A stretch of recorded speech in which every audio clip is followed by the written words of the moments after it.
রাগের মাথায় আপনি সন্তানকে বললেন তুই মর, ফেরেশতারা বলল আমিন।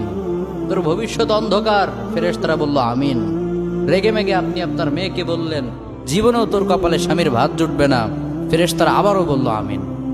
আচ্ছা, আপনি না সেই ব্যক্তি যে তার নিজের জীবনের চাইতেও সন্তানকে বেশি ভালোবাসেন? আপনি না সেই ব্যক্তি যে তার সন্তানের জন্য হাসতে হাসতে নিজের জীবনটাও দিয়ে দিতে পারেন?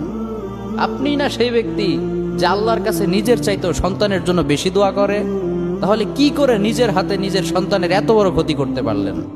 Doesn't make any sense. Common sense বলতে কিচ্ছু নাই আপনাদের? আপনারা কি জানেন না আপনাদের রাগের মাথায় বদদোয়া করাগুলো ফেরেশতারা আমিন বলে? দাওয়াতুল ওয়ালিদ আলা ওয়ালাদি, বাবা মা তার সন্তানের জন্য যেই দোয়া করে সেটা ভালো হোক কিংবা বদদোয়া হোক, আল্লাহ সেটাই কবুল করে নেয়। এজন্য খবরদার, নেভার কার্স ইউর চিলড্রেন। রাগের মাথায় কখনো সন্তানকে অভিশাপ করবেন না। খুব বেশি রাগ উঠে গেলে তার জন্য উল্টা